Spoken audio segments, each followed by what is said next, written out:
যে আল্লাহ পাক পুরুষ এবং নারীকে, এখানেই পুরুষের কথা প্রায় সেখানে নারীর কথা সমভাবে আল্লাহ বলে নারী এবং পুরুষের সমান অধিকারের কথাই প্রতিষ্ঠিত করলেন।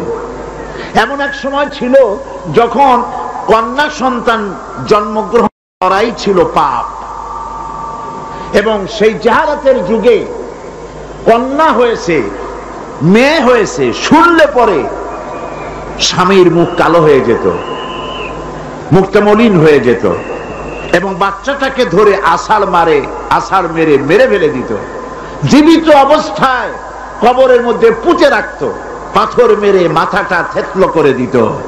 আল্লাহ পাক কোরআনে কারিমে বলেছেন, বিআইয়ি যামবিন কুতিলাত, কোন অপরাধে এই কন্যা সন্তানটিকে হত্যা করলে?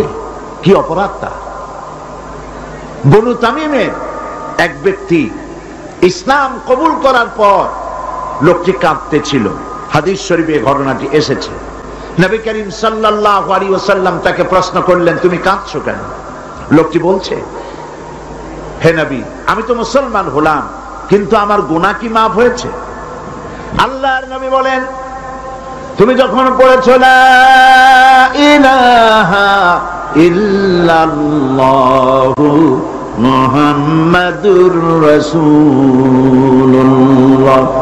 এই কালেমা পড়ার সঙ্গে সঙ্গে তোমার জীবনের সকল গুনাহ রাশি আল্লাহ রাব্বুল আলামিন মাফ করে দিয়েছেন।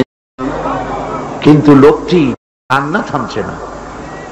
নবীজি প্রশ্ন করলেন, গুনাহ তো মাফ হয়েছে, আমি তোমারে গ্যারান্টি দিলাম, এরপরও কাঁদো কেন? সে বলছে, হে রাসূল, আমি এমন গুনাহ করেছি যা সর্বক্ষণ আমাকে পীড়া দেয়। কি গুনাহ করেছো? সে বলল যে আমার স্ত্রী গর্ভবতী ছিল, গর্ভাবস্থায় তাকে রেখে আমি ব্যবসা করতে গিয়েছিলাম। ফিরে যখন এসেছি অনেকদিন পর স্ত্রী খবর দিল তার এক মরা সন্তান হয়েছে। আমি ভুলে গেলাম বিষয়। বেশ কয়েক বছর পর আমার ঘরে একটি ফুটফুটে সুন্দরী ছোট্ট একটি মেয়ে দৌড়দৌড়ি করতে দেখলাম। আমার খুব আগ্রহ হলো মেয়েটাকে দেখতে। আমি প্রশ্ন করলাম বউকে, এ মেয়েটি কার? বউ কাছে এসে বলল, এ মেয়েটি তোমারই। সেদিন আমি মিছে কথা বলেছিলাম, মেয়ে হয়েছে এটা যদি তুমি শুনতে পারো তো মেরে ফেলে দেবে, সেই ভয়তে আমি বলি নাই।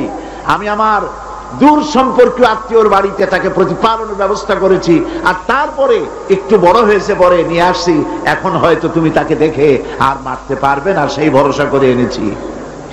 হে রাসূল, আমি মেয়েটিকে আদর করলাম, স্নেহ করলাম, মমতা করলাম। কয়েকদিন যাওয়ার পর আমার মনের মধ্যে চিন্তা জাগলো, এই মেয়েটা তো শৈশব থেকে কৈশোরে পদার্পণ করবে, তারপরে যৌবন পাবে, এরপরে তাকে বিয়ে দিতে হবে। আমি সমাজপতি, আমার মেয়ে অন্যের বাড়িতে রান্না করে খাওয়াবে, অন্যের বাড়ির কাপড় চোপড় পরিষ্কার করবে, তাহলে তো আমার সম্মান বাঁচবে না, আমার ইজ্জত বাঁচবে না। আমি তখন সিদ্ধান্ত নিলাম, এই অপমানের চাইতে মেয়েটিকে মেরে ফেলা অনেক ভালো। আমি ওকে বললাম, মেয়েটিকে সাজিয়ে দাও, গুছিয়ে দাও, একটু বেড়ায় আসে।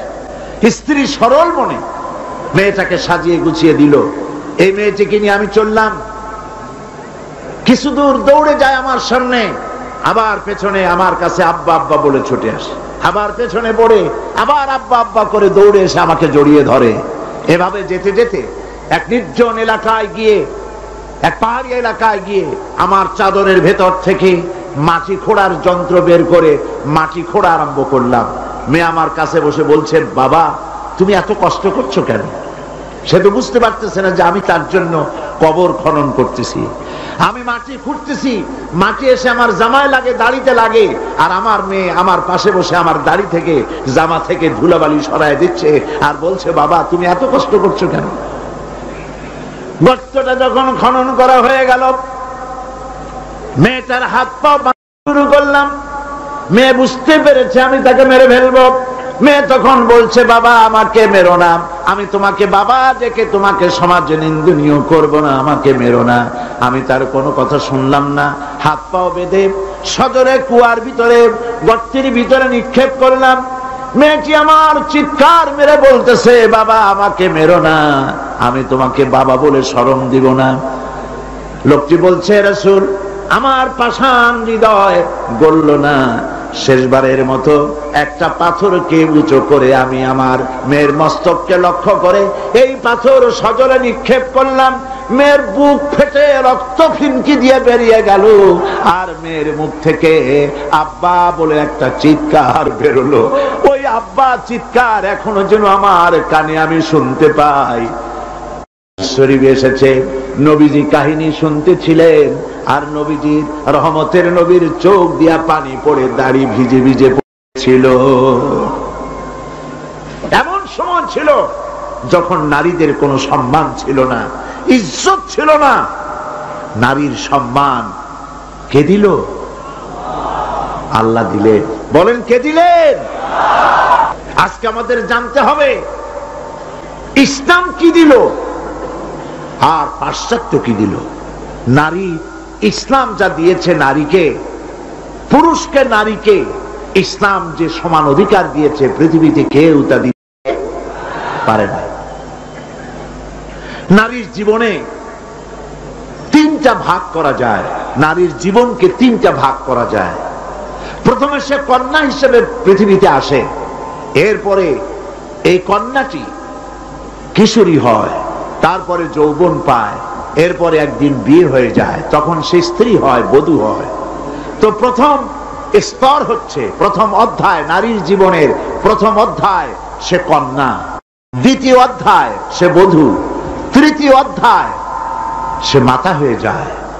ইসলাম এই তিন অধ্যায় নারীকে কি দিল, কি অধিকার দিল, এবং স্বামী আর স্ত্রীর মধ্যে কি সম্পর্ক গড়ে দিল ইসলাম, তা আমাদের জানা দরকার। দেখুন, নবী করিম সাল্লাল্লাহু আলাইহি সাল্লাম একটা কন্যাকে কি মর্যাদা দিচ্ছে।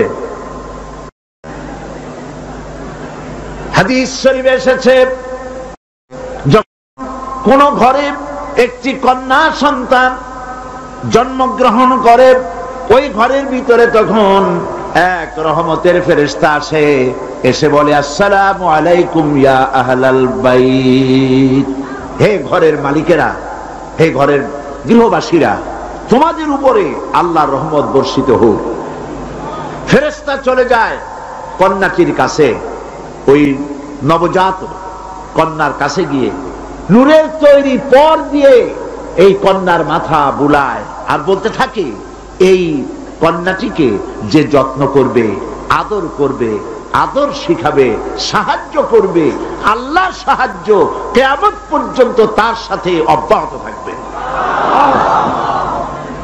এই হাদিস ছেলের জন্য এরকম একটি হাদিস নাই, এরকম একটি হাদিস এসছে মেয়েদের জন্য। সুবহানাল্লাহ।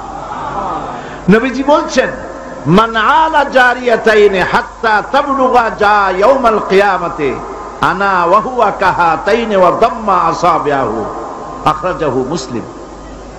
মুসলিম শরীফের হাদিসের মধ্যে এসেছে, আল্লাহর নবী বলেন, যদি কারো দুটি কন্যা সন্তান হয়, আর ওই কন্যা সন্তানটিকে বয়সপ্রাপ্ত হওয়া পর্যন্ত যদি তাকে প্রতিপালন করে এবং তাকে সহযোগিতা করে, কিয়ামতের দিন আমি মুহাম্মদ সাল্লাল্লাহু আলাইহি ওয়াসাল্লাম আর ওই দুই কন্যার পিতা পাশাপাশি অবস্থান করব জান্নাতে। এই কথা ছেলেদের ব্যাপারে বলা হয় নাই, কাদের ব্যাপারে বলা হয়েছে? মেয়েদের ব্যাপারে।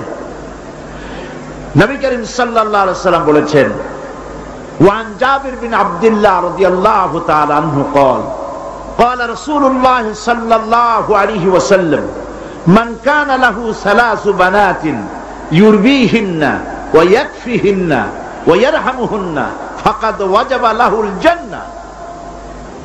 নবীজি বলেন, তিন কন্যার পিতা যদি কেউ হয়, আর ওই তিনটি কন্যাকে যদি কেউ স্নেহ করে, আদর করে, আদব শিখায়, দিন শিখায়, আর এবং সৎপাত্রস্থ করতে পারে, নবীজি বলছেন ওই পিতার জন্য কিয়ামতের দিন আল্লাহ পাক জান্নাত ওয়াজিব করে দিবেন, জান্নাত তার জন্য ওয়াজিব হয়ে যাবে।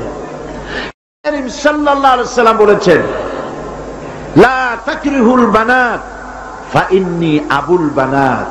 রাসূলুল্লাহ সাল্লাল্লাহু আলাইহি ওয়াসাল্লাম, কন্যাদের ঘৃণা করো না, কারণ আমি মুহাম্মদ সাল্লাল্লাহু আলাইহি ওয়াসাল্লাম কন্যাদের পিতা। সুবহানাল্লাহ। যারা কন্যা সন্তান হলে পরে মুখ কালো করেন, অনেক পুরুষ আছে যখন স্ত্রী গর্ভবতী হয় বন্ধুদের কাছে খবর দেয়, আল্লাহ আমারে সন্তান দিবেন, দোয়া করো। তারপরে যখন খবর পাওয়া গেল ডেলিভারি করেছে একটা মেয়ে, মুখটা মলিন হয়ে যায়। বন্ধুরা জিজ্ঞেস করলো কই সন্তান হবে বললে, কতদিন চলে গেল কোনো খবর টবর যে দিলে না। কয় যে বলার মতো না। কি? কয় যে মাইয়া হয়েছে, একটা মেয়ে হয়েছে, এটা আর বলার মতো না। মুখটা কালো হয়ে যায়, স্ত্রীর সঙ্গে কথা বলে না। বারবার মেয়ে হলে, এমনও খবর পাওয়া গেছে বারবার মেয়ে হয়েছে, স্ত্রীকে পর্যন্ত দিয়ে দিয়েছে। নাউজুবিল্লাহ।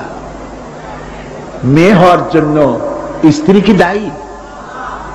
কে দায়ী? স্বামী দায়ী। তো খামাকা কেন মুখ মলিন করেন?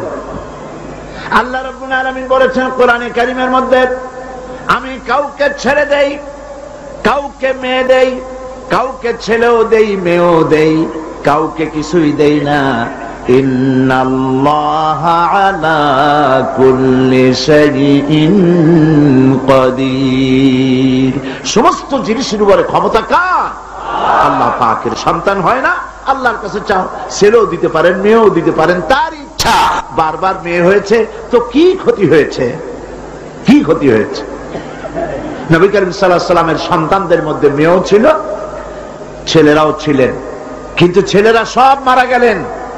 বেঁচে থাকলেন কারা? বলেন কারা বেঁচে থাকলেন? একটি হাদিস আপনি খুঁজে বের করতে পারবেন না। নবী করিম সাল্লাল্লাহু আলাইহি ওয়াসাল্লাম কখনো আল্লাহ পাকের দরবারে হাত তুলে বলেছিলেন যে আল্লাহ, ছেলেগুলি তো সব তুমি নিয়ে গেলে, সবগুলির বাঁচায় রাখলে, তুমি দয়া করে আমাকে আরেকটি ছেলে দান করো, এরকম একটি হাদিস নাই। সুতরাং কন্যা হিসেবে নারীর জীবনের 3টি অধ্যায়ের একটি অধ্যায় হলো কন্যা। সেই কন্যার অধিকার প্রতিষ্ঠিত করেছে ইসলাম। সুবহানাল্লাহ। এবার কিছুদিন পর সে বউ হয়ে গেল, স্ত্রী হলো যৌবন পাওয়ার পর। এখন দেখেন কোরআন তাকে কি অধিকার দিচ্ছে। আল্লাহ রাব্বুল আলামিন বলেন, وَمِنْ آيَاتِهِ أَنْ خَلَقَ لَكُم مِّنْ أَنفُسِكُمْ أَزْوَاجًا لِتَسْكُنُوا إِلَيْهَا وَجَعَلَ بَيْنَكُم مَّوَدَّةً وَرَحْمَةً। আল্লাহ পাকের অসংখ্য নিদর্শনের ভিতরে এটি একটি নিদর্শন যে তোমাদের থেকে আল্লাহ পাক তোমাদের জোড়া সৃষ্টি করেছেন এবং তোমাদের ভালোবাসা আর সহৃদয়তার সৃষ্টি করেছেন। ভালোবাসা কে সৃষ্টি করলেন? মেয়ে ঢাকা, বিয়ে করেছে চট্টগ্রামের ছেলে। দুজনের চাল চলন ভিন্ন, ভাষাও। ঢাকার মেয়ে বলে কোথায় যাবেন, চট্টগ্রামের ছেলে বলে খড়ে যাবে। দেখছেন অবস্থা? ঢাকার মেয়ে বলছে পাশে বসেন, আর চট্টগ্রাম বলছে এন্দি বইউন। ভাষায় বেশ কম না? ভাষায় বেশ কম, চাল চলনে বেশ কম, খাওয়ায় বেশ কম, রুচিতে বেশ কম। মারামারি হওয়ার কথা ছিল প্রত্যেক দিন। আল্লাহ পাক বলেন আমি ভালোবাসার সৃষ্টি করেছি দুজনের মধ্যে। সুবহানাল্লাহ। আমি ভালোবাসার সৃষ্টি করেছি, জাআলা বাইনাকুম মাওয়াদ্দা, পরস্পর পরস্পরের জন্য আকর্ষণ সৃষ্টি করেছি, ওয়া রাহমা, আর সহৃদয়তা করুণার সৃষ্টি করেছি।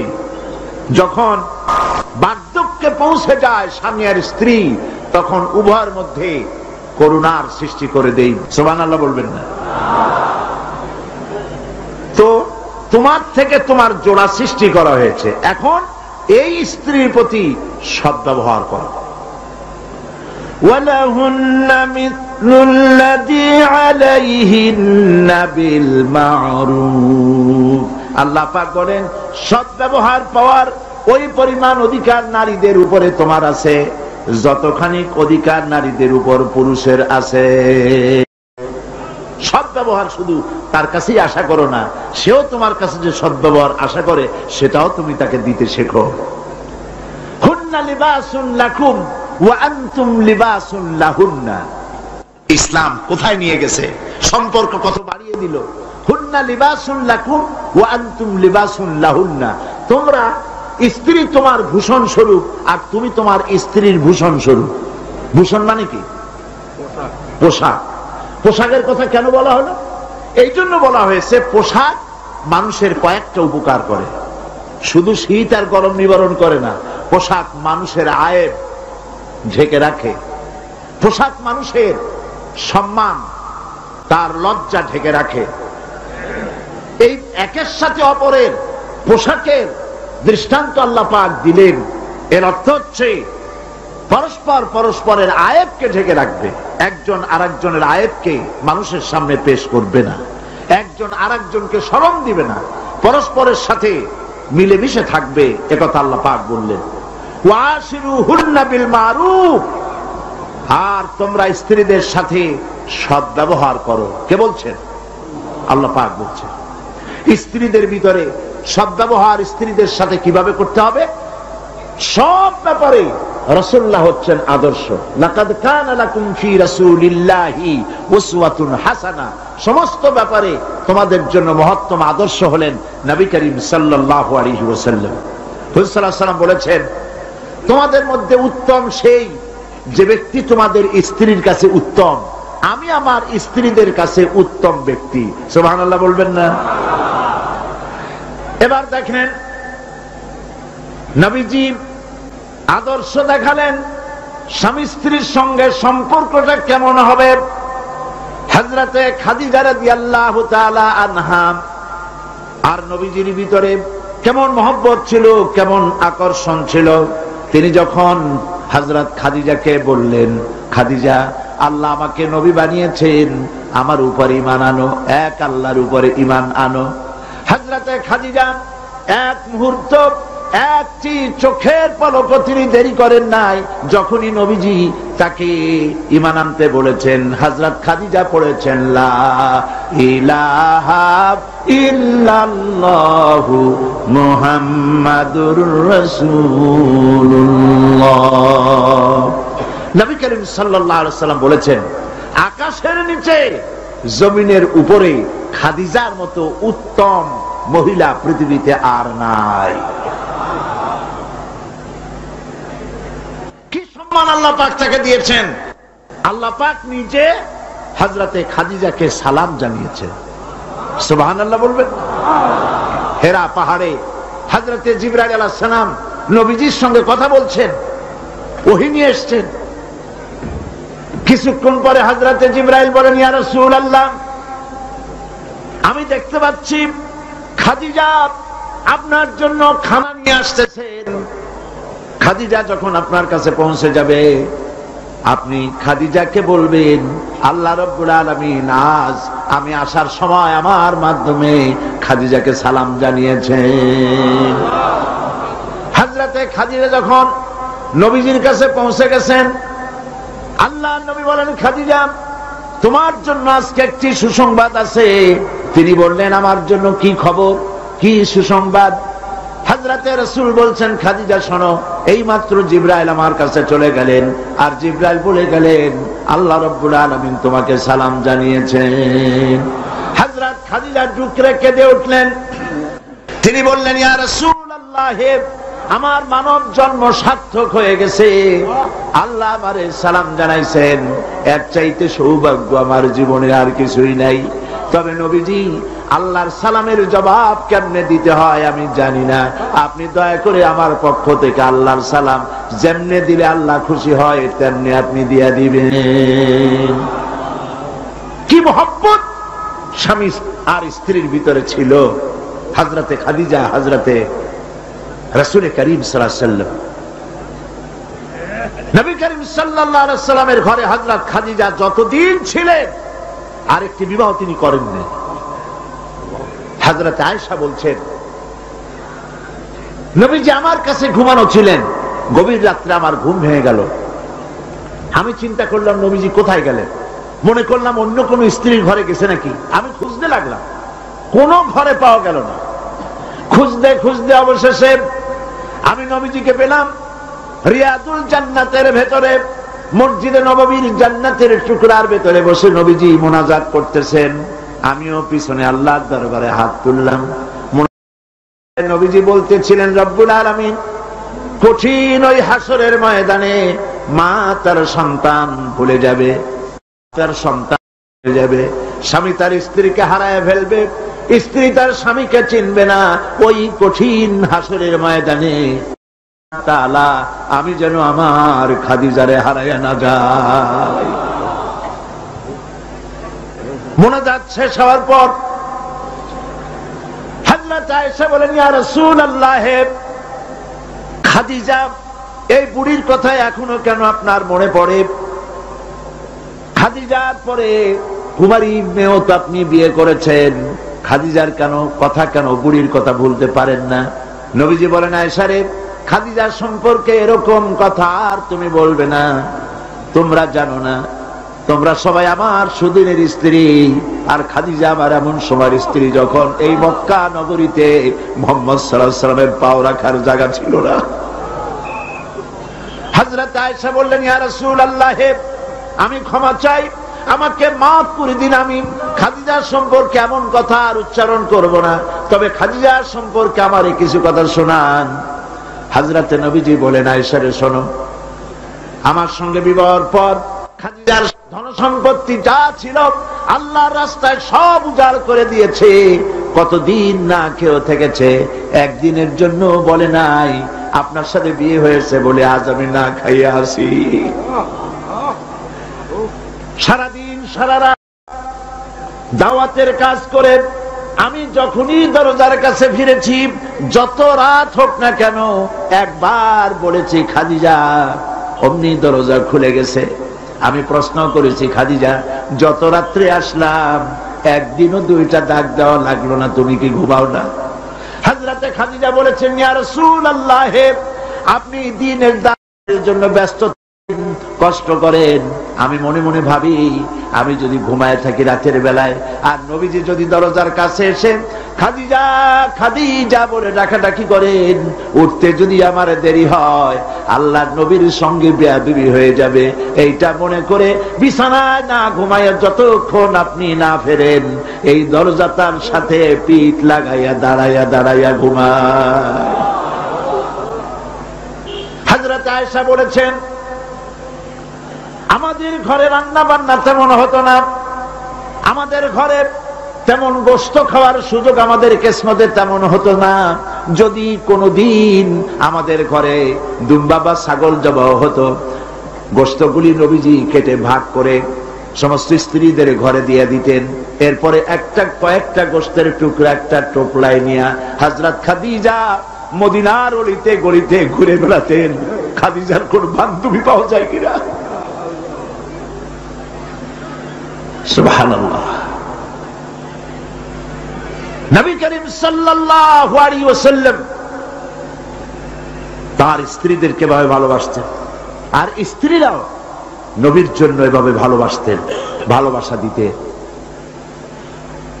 স্ত্রীর অধিকার ইসলাম দিয়েছে, আর কেউ দিতে পারে নাই। আর এই স্ত্রীদের মধ্যে সব থেকে উত্তম স্ত্রী কে? নবীজি বলেছেন, আদ-দুনিয়া কুল্লুহা মাতাউন ওয়া খায়রুল মাতাইদ দুনিয়া ইমরাতুস সালিহা। দুনিয়ার সবকিছু সম্পদ, এর মধ্যে উত্তম নিয়ামত হচ্ছে পতিপরায়ণা সাধ্বী স্ত্রী। সুবহানাল্লাহ। হুজুর বলেছেন, তিনটি জিনিস আমি পছন্দ করি, তিনটি জিনিস আমার প্রিয়। একটি হলো নামাজ, একটি হলো সুগন্ধ, আর একটি হলো স্ত্রী। সুবহানাল্লাহ। এই স্ত্রীকে সমান অধিকার দিয়েছে নবীজি, আল্লাহর ইসলাম সমান অধিকার দিয়েছে। নারীর অর্থনৈতিক অধিকার প্রতিষ্ঠিত করেছে ইসলাম, তাকে অর্থনৈতিক অধিকার দিয়েছে, মহারানার ব্যবস্থা করেছে। কোরআন বলছে, ফাতুহুন্না উজুরাহুন্না ফারিদা, ফরজ রূপী দায়িত্ব হিসাবে স্ত্রীর মহারানার টাকা আদায় করে দাও। বহু মুসলমান আছে মহারানার টাকা আদায় করে না, বরং আজকাল তো নতুন সিস্টেম চালু হয়েছে মানুষকে শোনাবার জন্য। বিবাহের মজলিসে বলা হয়, অমুকের মেয়ে অমুকের ছেলে বিয়ের মহারানা কত 5,55,555 পয়সা। সামনে একটা টাকা বা পয়সা জিরো থাকতে পারবে না, একটা নিয়ম নীতি করে নিচ্ছে। এই টাকাগুলি মহারানার টাকা সঠিকভাবে আদায় করা হয় না অনেক ক্ষেত্রে, একথা ঠিক কিনা? বরং উল্টো করে মহারানা আদায় করা হয় মেয়ে পক্ষের কাছ থেকে, কন্যা পক্ষের কাছ থেকে। এইটাকে কি বলা হয়? এটাকে কি বলা হয়? এটা হলো যৌতুক নামের কৌতুক। মেয়ে পক্ষের কাছ থেকে টাকা আদায় করা। মেয়ে পক্ষ যদি ইচ্ছে করে বর পক্ষকে যদি টাকা দেয়, পয়সা দেয়, গাড়ি দেয়, বাড়ি দেয়, কোনো আপত্তি নেই, দিতে পারে। কিন্তু ডিমান্ড করে নেওয়া, চেয়ে নেওয়া সম্পূর্ণ হারাম। কন্যার পিতার মাতা 12 বছর, 18 বছর, 20 বছর, 25 বছর লালন পালন করে কলিজার টুকরা সন্তানটাই তো দিয়ে দিল। এর চাইতে টেলিভিশন, গাড়ি বাড়ি বেশি হয় কি করে? এই যৌতুক বাংলাদেশের সর্বত্র আছে, অবশ্য চট্টগ্রামে নাই। আছে। ছেলে যদি এমএ পাস করে, ইঞ্জিনিয়ারিং পড়ে, লয়ার হয়েছে, পিতার এই ধারণাই হয় সন্তানকে পড়াতে লেখাতে যত টাকা খরচ হয়েছে কন্যা পক্ষকে কাছের থেকে আদায় করে নেব। এবং সেই জন্য বিয়ের সময় দাবি করা হয় 50 লক্ষ টাকা দিতে হবে, গুলশানে 3টা বাড়ি দিতে হবে, মঙ্গল গ্রহে অফিস বানায় দিতে হবে। আপনার ছেলে এমএ পাস করেছে, লয়ার হয়েছে, ব্যারিস্টার হয়েছে, তো কি হয়েছে? আপনি কেন নির্যাতন করবেন কন্যা পক্ষকে? জায়েজ নাই, হারাম। শূকরের মাংস যেমন হারাম, কন্যার কাছ থেকে জবরদস্তি করে চেয়ে ডিমান্ড করে যৌতুক আদায় করা ওরকমই হারাম। এই কাজটি কি আপনারা করবেন? এই কাজটি কি করবেন? বিবাহ করবে, বিবাহ করাবেন ছেলেকে ভালোবাসা দিয়ে, টাকা দিয়ে, পয়সা দিয়ে বিবাহ করায়া মেয়ে একটা ঘরে নিয়ে আসবেন, কন্যা পক্ষের উপরে চাপ সৃষ্টি করবেন না। তো নারীকে মহারণা দেওয়ার ব্যবস্থা ইসলাম করেছে। কে ব্যবস্থা করেছে বলেন? ইসলাম করেছে। এবার আরো দেখুন আল্লাহ পাক কি বলছে। وَإِذَا أَتَيْتُمْ إِحْدَاهُنَّ قِنطَارًا فَلَا تَأْخُذُوا مِنْهُ شَيْئًا। তো যে তোমরা নারীদেরকে স্তূপ পরিমাণ অর্থ করি যদি দান করো, তাহলে সামান্য তার থেকে ফেরত নিও না। চান মহিলাদের কাছে, নারীদের কাছে কিছু পুঁজি থাকুক, টাকা পয়সা থাকুক, আল্লাহ এটা চান। যদি তুমি কিছু দাও, তা যদি স্তূপ আকারেও হয়, তবুও সেগুলিকে ফেরত নিও না, ফেরত দিও না। বহু মুসলমান আছে আমাদের সমাজে, হজ করে, নামাজও পড়ে, কপালে দাগও পড়ে গেছে, তার ব্যবসা আছে, ধানি জমিনও আছে, বিবাহের সময় মেয়েকে টাকা কড়ি দিয়ে, ব্যবসা টাকা কড়ি যৌতুক টৌতুক দিয়ে বিদায় করে দেয়, সম্পত্তির ভাগ দেয় না, ব্যবসারও ভাগ দেয় না। আছে না এমন? আছে কিনা? আপনি কন্যাকে ঠকালেন, এর জন্য আল্লাহর কাছে আপনাকে দায়ী হতে হবে। মেয়েদেরকে অর্থনৈতিক অধিকার আল্লাহ এভাবে প্রতিষ্ঠিত করেছেন, সে মহিলাদেরকে অর্থনৈতিক দিক থেকে তাদেরকে নির্যাতন করা যাবে না। এবার মেয়েদেরকে শিক্ষার অধিকার দেওয়া হয়েছে, কোনটা দেওয়া হয়নি? তারা বলছে, ইসলামের দুশমনেরা বলে নারীদেরকে ইসলাম ঠকাইছে। কোথা থেকে ঠকালো? কন্যা হিসেবে মর্যাদা দিল, বধূ হিসেবে মর্যাদা দিল, তারপরে অর্থনৈতিক সুযোগ করে দিল, এবার শিক্ষার অধিকারও প্রতিষ্ঠিত করল। হযরতে আয়েশা রাদিয়াল্লাহু তাআলা আনহা, তিনি শিক্ষয়িত্রী ছিলেন, হাজার হাজার সাহাবীর উস্তাদ ছিলেন। সুবহানাল্লাহ বলেন। হাদিসের উস্তাদ ছিলেন, তাফসীরের উস্তাদ ছিলেন, ফিকহের উস্তাদ ছিলেন। শিক্ষার অধিকার ইসলাম দিয়েছে নারীকে। নারীরা লেখাপড়া করতে পারবে, কোনো অসুবিধা নেই। এভাবে অধিকার শুধু অর্থনৈতিক নয়, লেখাপড়ার অধিকার দিল, তালাকের একটি অধিকার, এটি একটি গুরুত্বপূর্ণ বিষয়। তালাকের অধিকারটিও শুধুমাত্র পুরুষের না, এই তালাকের অধিকার নারীদেরকেও দেওয়া হয়েছে। কথা বুঝতে পেরেছেন? তালাকের অধিকার, বিবাহ বিচ্ছেদের অধিকার শুধু পুরুষের নয়, নারীকেও দেওয়া হয়েছে। পুরুষ যদি অকর্মণ্য হয়, যদি সে উন্মাদ হয়, জালিম হয়, নপুংসক হয়, তাহলে এই স্ত্রী কোর্টে তা প্রমাণ করে তার স্বামীকে পরিত্যাগ করে ইচ্ছে মতো স্বামী গ্রহণ করতে পারবে। ইসলাম সুযোগ দেয়। তালাক, কথায় কথায় তালাক দেওয়ার একটা রেওয়াজ আমাদের দেশে আছে। বাংলাদেশে যদি আল্লাহ কোনদিন দয়া করে ইসলামী রাষ্ট্র প্রতিষ্ঠিত করে দেন, তাহলে কথায় কথায় তালাক দেওয়ার এই প্রথাকে বন্ধ করে দেওয়া হবে। তরকারিতে লবণ কম হয়েছে, শুটকি মাছে ঝাল হইল কেন, এই সব কথা বলিয়া তালাক দেওয়া যাবে না। আর একসঙ্গে 3 তালাক দেওয়া তো যাবেই না। এক সাহাবী এসে নবী করিম সাল্লাল্লাহু আলাইহি ওয়াসাল্লামের কাছে খবর দিলেন যে একজন তার স্ত্রীকে একসাথে 3 তালাক দিয়েছে। নবী করিম সাল্লাল্লাহু আলাইহি ওয়াসাল্লাম এত গুসা হয়েছিলেন যে বসার থেকে দাঁড়ায় গেলেন। তিনি বললেন, এই লোকটি তো আল্লাহ পাকের কোরআনের সাথে তামসা করেছে। তালাকের আল্লাহর কাছে 2টা হালাল সবচেয়ে জঘন্য। 2টি হালাল সব থেকে জঘন্য। একটা হলো ভিক্ষাবৃত্তি, আর একটা হলো তালাক। যখন তালাক দেওয়া হয় অন্যায় ভাবে, গোসায় আল্লাহর আরশ কাঁপতে থাকে। নাউজুবিল্লাহ বলে। আপনি এভাবে তালাক দিতে পারবেন না।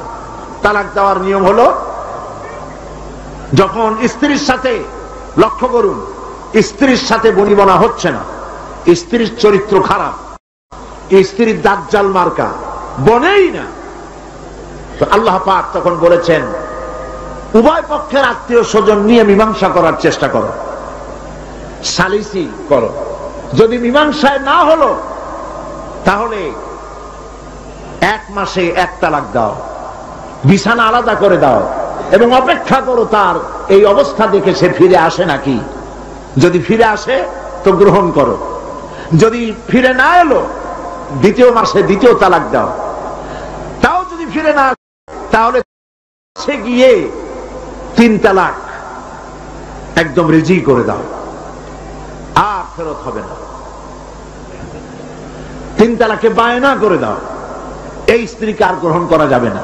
এখন আমাদের দেশে রাগের মাথায় একসাথে 3 তালাক দেওয়ার পর মনে মনে অনুশোচনা হয়, এতগুলো ছেলে পেলে নিয়ে করবো কি, কি সর্বনাশ হইল, রাগের মাথায় করলামটা কি। এখন এই বউ ফিরে পাওয়ার জন্য মসলা তালাশ করে। তখন গ্রামের মুন্সি মৌলবী, এই জাতীয় 1 শ্রেণীর লোক আছে যারা কোরআন বোঝে না, হাদিস বোঝে না, তারা হিল্লা নামক একটা ঔষধ বাইর করছে।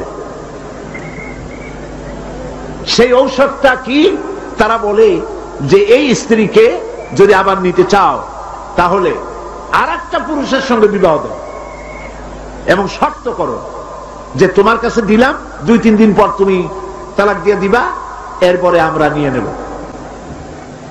তালাকের নিয়তে বিবাহ করা এটা সম্পূর্ণ হারাম, বিবাহ হবে না। তালাকের নিয়তে বিয়ে করলো, বিয়ে হবেই না।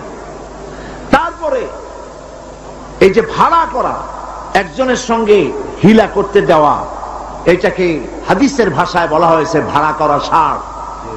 ভাড়া করা ষাঁড়। ইসলামে এই ধরনের কোন বিধান নাই।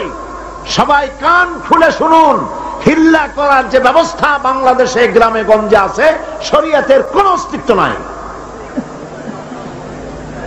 কেউ যদি তার স্ত্রীকে তালাক দেয় আর এই স্ত্রীকে আবার ফেরত নিতে চায়, পর্যন্ত ফেরত দিতে পারবে না।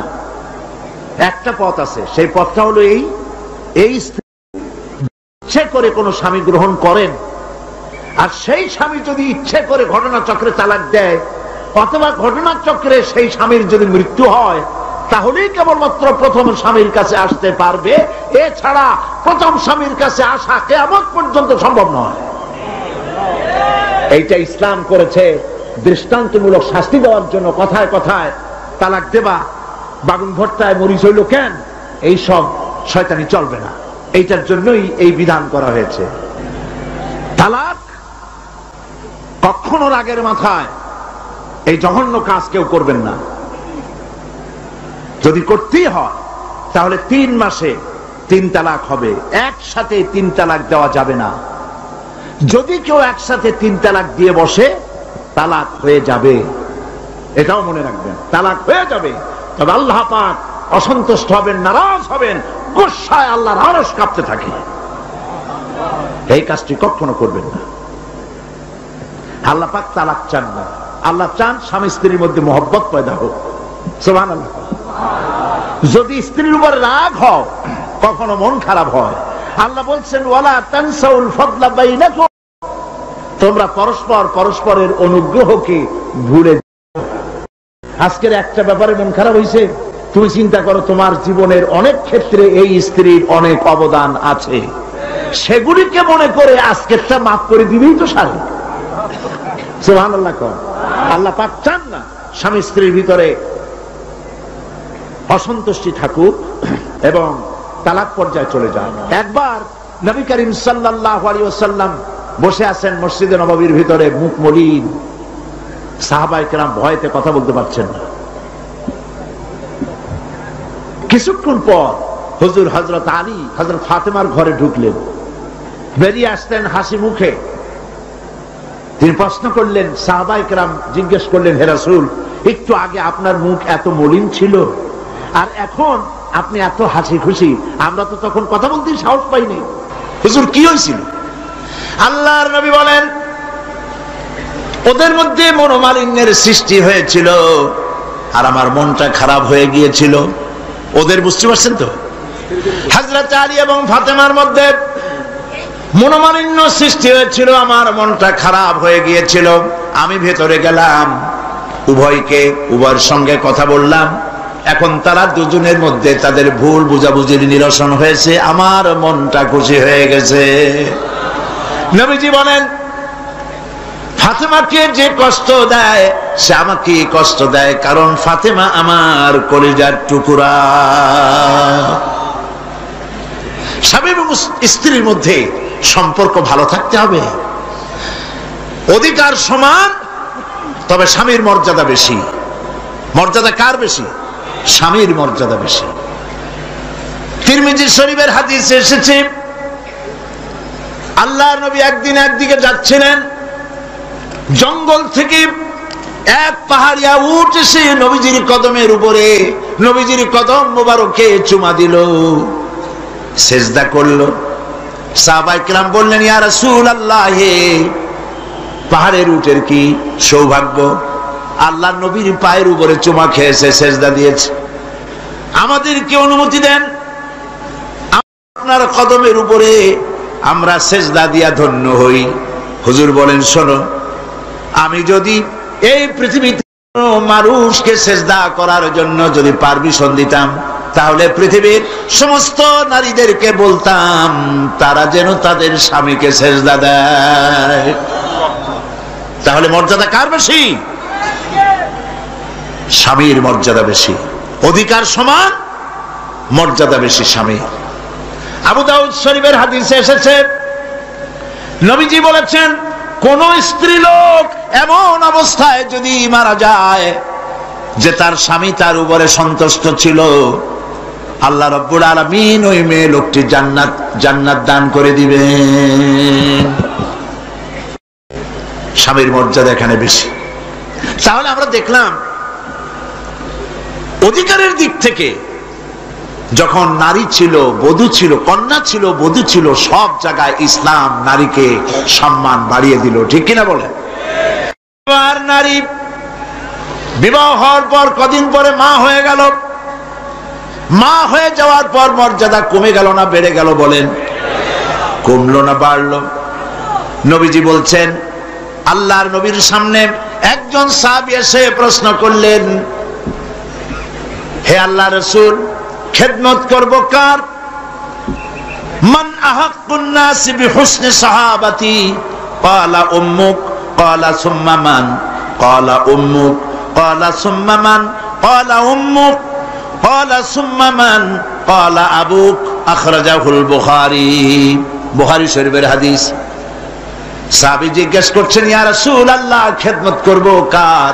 হুজুর বলেন, তোমার মায়ের। তারপরে কার? তোমার মায়ের। তারপরে কার? তোমার মায়ের। তারপরে কার? তোমার পিতার।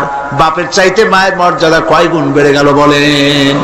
3 গুণ বেড়ে গেল মর্যাদা। আল্লাহর নবী মসজিদে নববীতে বসে আছেন, সাহাবায়ে কিরাম কর্তৃক পরিবেষ্টিত হয়ে। এমন সময় একজন বুড়ি মসজিদে প্রবেশ করেছেন। হুজুর তাকে দেখে দাঁড়ায় গেলেন। কাছে যখন এলেন মহিলা, নবীজি নিজের গায়ের চাদর বিছায়া দিলেন। মহিলা চলে যাওয়ার পর সাহাবায়ে কিরাম প্রশ্ন করলেন, ইয়া রাসূলুল্লাহ, আমরা তো চিনলাম না এই মহিলাকে। একজন মেয়ে লোকের জন্য নবীজি তার গায়ের চাদর বিছায়া দেয়, এত বড় সম্মানী মহিলা আমরা চিনলাম না, তিনি কে? আল্লাহর নবী বললেন, আমার মায়ের দুধ আমার কিসমতে তেমন হয় নাই।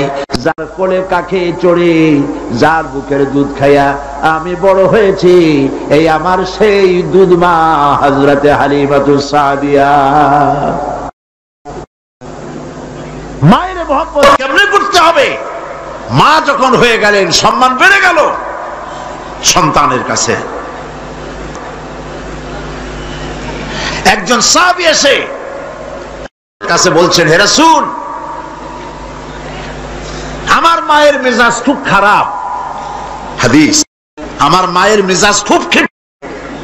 হুজুর প্রশ্ন করলেন, তোমার মা যখন তোমারে গর্ভে রাখছিলেন তখন তো মেজাজ খারাপ ছিল না?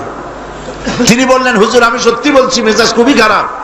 হুজুর বলছেন, তোমাকে যখন তোমার মা ডেলিভারি করেছিল তখন তো মেজাজ খারাপ ছিল না? কয়, না হুজুর, দারুণ খারাপ মেজাজ। হুজুর বললেন, তোমার 2.5 বছর 2 বছর ধরে যখন দুধ খাওয়াইছিল তোমার মা, তখন তো তার মেজাজ খারাপ ছিল না। সাহাবী যখন এর পরেও বললেন, ইয়া রাসূলুল্লাহ, আমি আমার মায়ের দুধের হক আদায় করে দিয়েছি। হুজুর বললেন, দুধের হক আদায় করেছো তুমি, তোমার মায়ের একটি শব্দের হক তুমি আদায় করতে পারো নাই। তুমি যদি পড়ে গেছো ছোট্টবেলায়, খাটের থেকে কোলের থেকে পড়ে গেছো, কেঁদে উঠছো, আর তোমার মা যে তখন বলেছে, সারা জীবন এই একটি শব্দের হক আদায় করতে পারবে না। মায়ের সম্মান ইসলাম এভাবে বাড়িয়ে দিল। আল্লাহ রাব্বুল আলামিন শিখায় দিলেন, ওয়াকাদা রাব্বুকা আল্লা তা'বুদু ইল্লা ইয়্যাহু ওয়া বিল ওয়ালিদাইনি ইহসানা। তোমার রবের পক্ষ থেকে এটা ফয়সালা হয়েছে যে আমার ইবাদত করার পর মা বাপের ইহসান করবে। দেখেন অবস্থাটা, দেখুন, লক্ষ্য করুন, আল্লাহর ইবাদতের পরেই বান্দা কাজ করবে। বলেন কার? মা বাপ ইহসান করো। মা বাপের সামনে চোখ দিয়ে চোখ রাগায় কথা বলবে না। ওয়ালা তাকুল্লাহুমা উফিন ওয়ালা তানহারুহুমা, ঝিড়কি দিবে না, ধমক দিবে না। আর তাদের সঙ্গে কোন ভাষায় কথা বলবে তাও আল্লাহ শিখায় দিয়েছেন।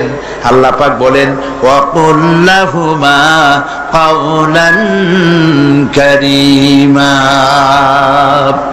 সম্মান সূচক কথা বলো মা বাবার সাথে।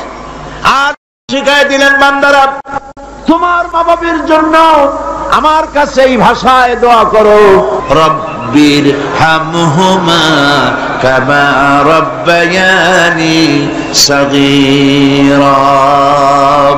আয় আমার রব, আমার মা বাবা ছোটবেলায় আমাকে যেভাবে স্নেহের করে লালন পালন করেছে, আল্লাহ পাক দয়া করে আমাকে, আমার পিতা মাতাকে তোমার রহমতের কোলে লালন পালন করো।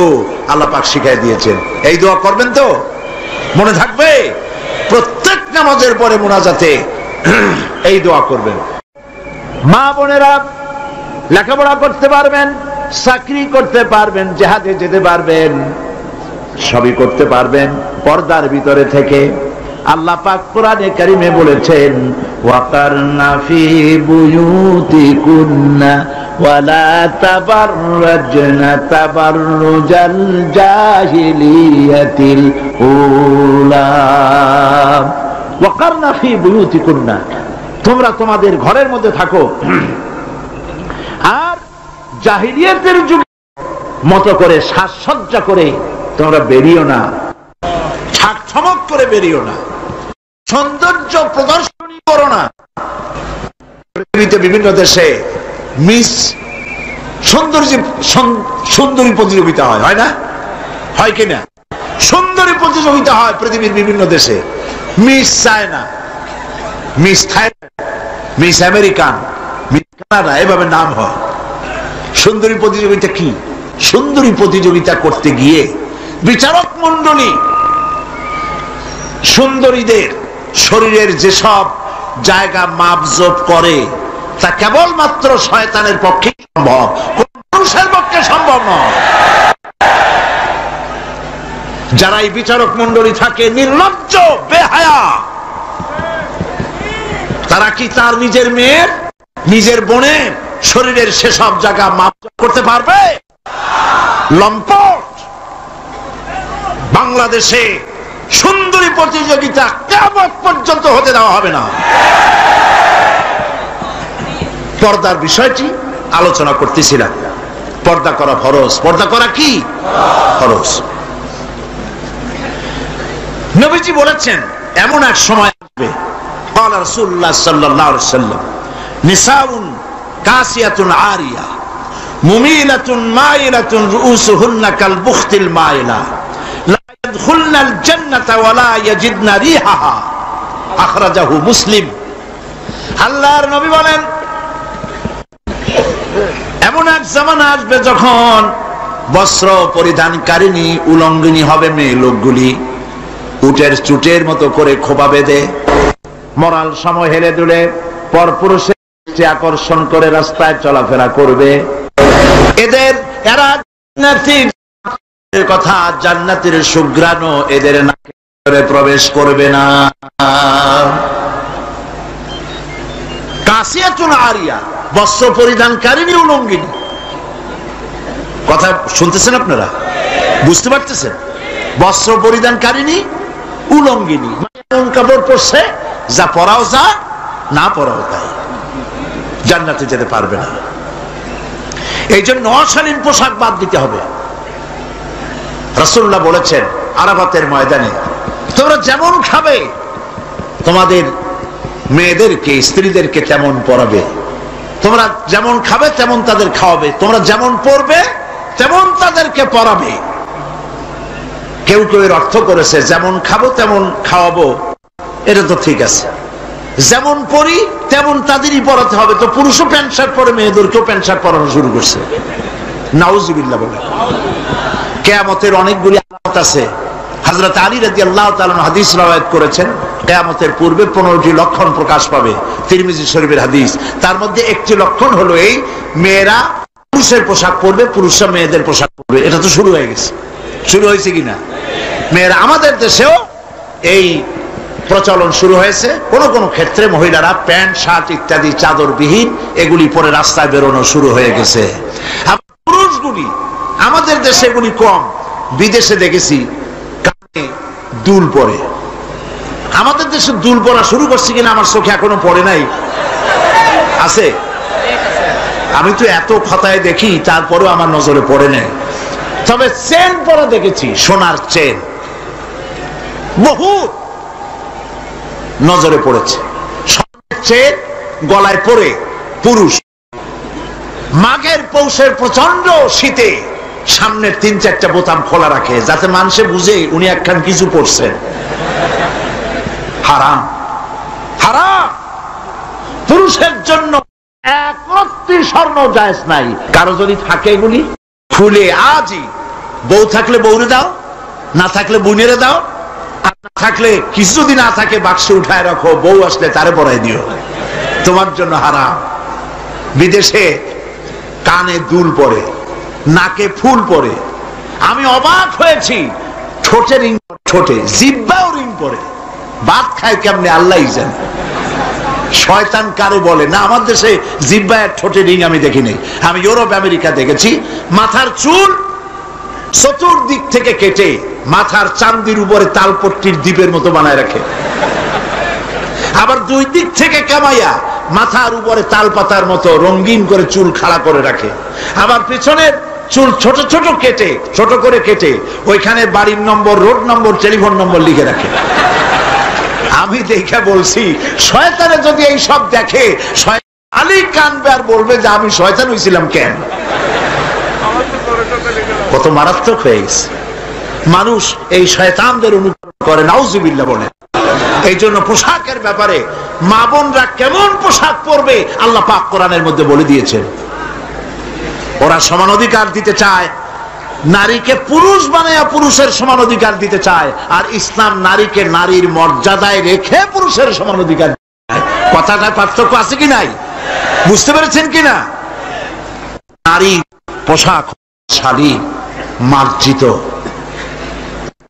আল্লাহ পাক কোরআন শরীফের মধ্যে বলেছেন, মহিলারা এমন একটা কাপড় পরবে যেই কাপড়টা এমন শাড়ি পরার পর অথবা সালোয়ার কামিজ পরার পর, কাপড় চোপড় পরার পর এর উপর একটা চাদর পরবে এমন যেই চাদরটা মাথাটা, গলাটা, বুকটা ঢেকে যায়, এমন একটি চাদর পরা আল্লাহ পাক ফরজ করে দিয়েছেন প্রত্যেকটি বয়সপ্রাপ্তা নারী পরে। সেই জন্য মা বোনদেরকে তাদের কাপড় চোপড় শালীন হতে হবে। কোরআন শরীফে আল্লাহ পাক বলেছেন, ওয়ালা তাকরাবুজ জিনা ইন্নাহু কানা ফাহিশাতান ওয়া সাআ সাবিলা। জিনা করা দূরের কথা, জিনার নিকটবর্তীও হয় না। এখন জিনার নিকটবর্তী কিভাবে হয়?